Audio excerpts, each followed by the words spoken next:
I never believed in ghosts. Not really.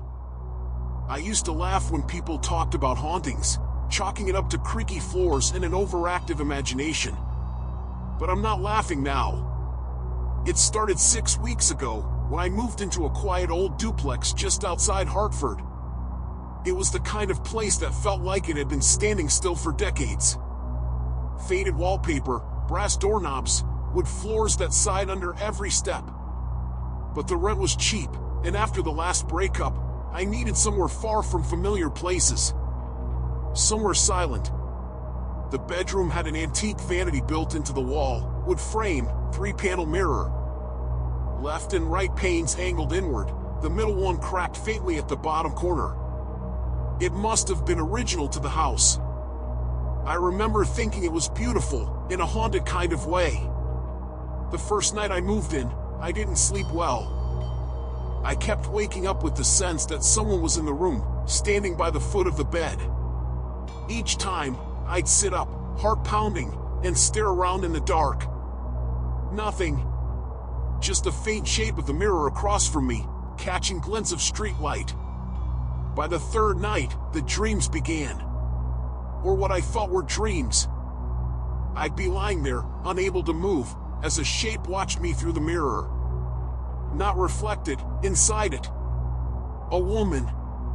Pale skin, tangled black hair. She never blinked. Her head would tilt at odd angles, as if studying me.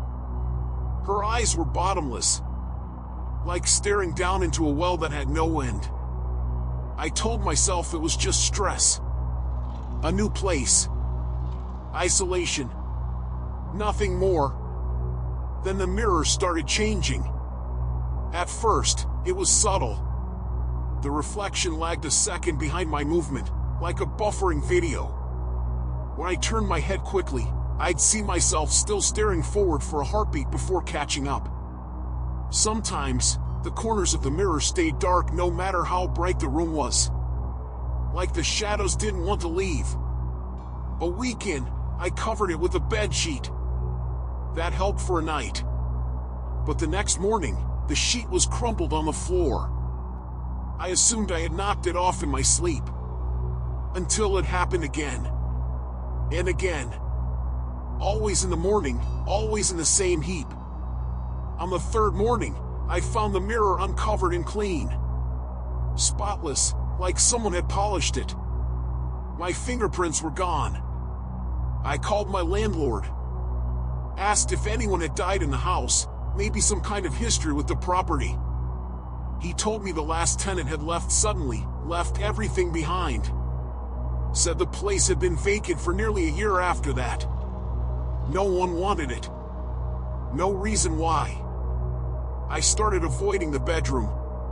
Slept on the couch most nights. But even there, I felt it. The weight of something watching. Like gravity pressing against the back of my neck. One night, I fell asleep in the living room with the TV on. Sometime around 3 a.m., I woke up to static.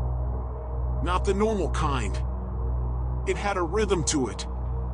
Soft bursts of white noise, like whispering syllables. Then came the laughter. Low, strained, like someone trying to stifle it but failing. It didn't come from the TV. It came from the hallway. I froze. The air was thick. I could hear the floorboards shifting, slow steps moving toward me. I didn't move. Didn't breathe. Then silence. I waited maybe 10 minutes before building the nerve to look. The hallway was empty. But the mirror in the bedroom, visible just barely from the living room, was glowing faintly. Not reflecting light, but emitting it. A cold, gray-blue shimmer. Like moonlight on water. I left that night. Packed a duffel bag and drove to my brother's place 2 towns over. Stayed there 3 days. Didn't tell him why. Just said I needed a break. But even there, the feeling followed me. Not as strong, but it was there. Every mirror I passed made my skin crawl. The rear view in my car felt like it was pulling me in. By the fourth day, I got a text from my landlord. "Mirror's broken. You coming back?" I didn't answer. An hour later, he sent a photo. The mirror shattered. Not cracked, shattered. All 3 panels, webbed with fractures. But in the center of the picture, faint and blurry, there was a shape. A woman. Facing the camera. Her head tilted. My stomach dropped. I zoomed in. The quality was awful, but I could swear her eyes were locked on me. I couldn't breathe. That night, I dreamed of her again. Only this time, I wasn't paralyzed. I stood in my old bedroom, staring at the broken mirror. She was still in it. Behind the shards. Smiling. She whispered something I couldn't hear. But I felt it. It burned in my chest. Like a command. When I woke up, my hands were bleeding. I don't remember getting out of bed that night. I don't remember walking barefoot across the floor or kneeling in front of the bathroom mirror. But when I woke up on the couch the next morning, my hands were cut open, deep crescent-shaped slices across both palms, as if I'd gripped broken glass and squeezed. The pain was sharp but manageable. What disturbed me more was the trail of blood. Small, wet droplets leading from the living room down the hall and stopping directly in front of the mirror I'd covered days ago. But it wasn't covered anymore. The sheet lay beside it, folded neatly. Not dropped. Not crumpled. Folded. I stood there for minutes, just staring into it. Nothing moved. Nothing stared back. My own reflection, pale, exhausted, and trembling. But I felt her. She didn't need to be seen to be known. I called in sick to work and drove back to my brother's place. When he saw my hands, he asked what happened. I lied. Told him I'd broken a plate in the kitchen. That night, I tried not to sleep. I drank coffee, left all the lights on, even played a podcast at full volume. But around 3:15 a.m., always that time, the lights dimmed. Not flickered. Dimmed. Every bulb in the house, like something was draining them. The voice came again. This time from the hallway outside the guest room. A whisper.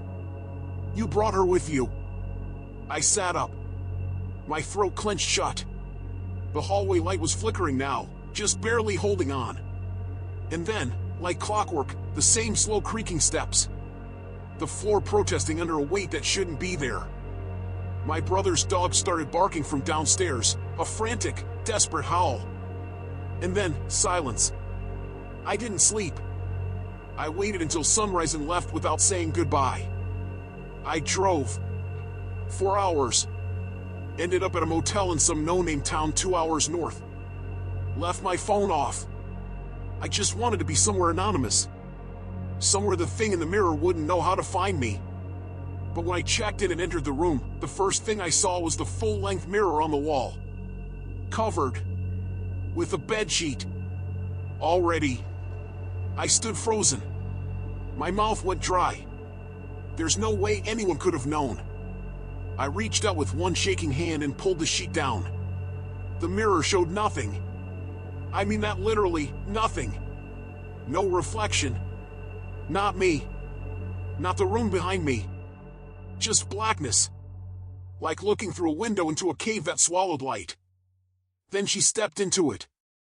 From the right side, slowly, calmly, her bare feet appearing first, then her body, then her face. She stared at me. Then mimicked me. When I stepped backward, she did the same. But not perfectly. Her limbs moved just a little too slow. Her smile came a second too late. A mockery of my own terror. I covered the mirror again and left the motel within 10 minutes. I started researching. I spent days in library basements in weird corners of the internet. And what I found terrified me more than anything else. It wasn't just me. Other people had seen her. Not many, but enough. Across different decades, different states, always the same story. A mirror that doesn't reflect properly. A woman with dark hair and hollow eyes. Nightmares that bleed into the waking world. And always, the feeling that she's getting closer.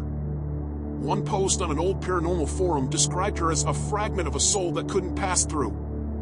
Another called her the Echo, something that mirrors were never meant to hold. The most disturbing entry simply read, "If you ever see her, don't blink. If you blink, she moves closer." I kept going. I found a man in Rhode Island who boarded up every mirror in his house.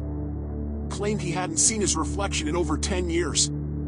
When I emailed him, he replied once, "You can't run. It's not the mirror she haunts. It's you." I stopped reading after that. I stopped sleeping, too. One night, in my car, parked under a broken streetlight on a quiet road, I looked in the rearview mirror. She was in the back seat. Not sitting. Standing. Bent down low, her face inches from mine. Her eyes wide, unblinking. Her mouth hanging open in a silent scream. I screamed out loud and spun around, but the back seat was empty. The mirror had cracked down the center. I drove straight to a junkyard that night and begged the man working there to smash every mirror in my car. He looked at me like I was insane, but he did it. I watched as he shattered them one by one. And for the first time in weeks, I felt almost safe. Until I got home and found her reflection waiting for me in the window glass. I didn't go inside. I couldn't. Standing there, staring at her reflection in the window, I felt the pressure in my chest build until I could hardly breathe. Her face, that pale, hollow-eyed mask, was just behind the glass, inches away from me, as if she were pressing against the other side, waiting. Her eyes locked onto mine, unblinking, unfeeling. There was no escape. I tried to turn away, but my body wouldn't respond. My feet felt frozen to the ground, as if the air had thickened around me, trapping me. I wanted to scream, to run, but all I could do was stand there, helpless. Then, through the window, her lips began to move. I couldn't hear her words, the glass muffled everything, but I saw them. The shape of her mouth. The slow, deliberate motion of her lips, spelling out the same message, over and over. "You can't escape me." I finally stumbled backward, almost tripping over my own feet as I ran for the door. My hands fumbled for the key, my heart pounding in my throat. I slammed it shut behind me as I bolted inside, locking every deadbolt I could find. But as I did, I noticed something even more horrifying. The house was silent. Too silent. I waited for something, anything, to break that eerie stillness. But there was nothing. No creaks of the old floorboards. No sounds of wind outside. Just a suffocating, oppressive quiet. And then, I felt her. She was inside. Not a shadow in the corner of my vision. Not a reflection in a mirror. But inside, under my skin, in my mind. The air itself seemed to hum with her presence, like a low, constant vibration, almost inaudible but unmistakable. I turned around to see the hallway light flicker. Then the floor creaked, faintly, as though someone was walking through the house. But no one was there. The whispers started again, the same voice, now low and guttural, as if it were coming from within the walls. "You brought her here." I pressed my back against the nearest wall, struggling to breathe, trying to calm myself. "It's not real," I told myself. "It's all in your head. You're imagining it." But then I saw it. A shadow stretched across the floor, too large to belong to me. The figure moved slowly toward me, dragging itself across the floor with jerky, unnatural movements, like something trying to walk but too broken to do it properly.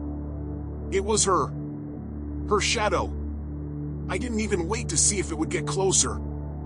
I turned and ran, not knowing where I was going, just knowing I had to get away from that thing. But no matter how far I ran, I couldn't escape. The house seemed to stretch out, impossibly long, never-ending. Every hallway turned into another hallway, every door leading to another door, all of them covered in mirrors, mirrors that shouldn't have been there. They were everywhere now. And in each one, she stood, staring at me. Watching. Waiting. mimicking every move, every desperate attempt to flee. I couldn't breathe. I couldn't think. I just kept running, but the mirrors kept multiplying. I couldn't escape her. Then I saw it. A door at the end of the hallway, a door that hadn't been there before. It was slightly open, just enough to see the dim light spilling through from the other side. It wasn't a mirror. It was my last hope. I made a run for it. But just before I reached the door, the lights went out. Total darkness. The creaking footsteps started again. Slowly, deliberate, moving toward me. Then her whisper, so close it felt like it was in my ear, hot and breathless. "You can't run from me anymore." I lunged for the door, throwing myself through it, and slammed it shut behind me. But I wasn't alone. I could hear her on the other side, scratching at the door, whispering my name, inviting me to come back. And when I looked around, I realized where I was. A room full of mirrors.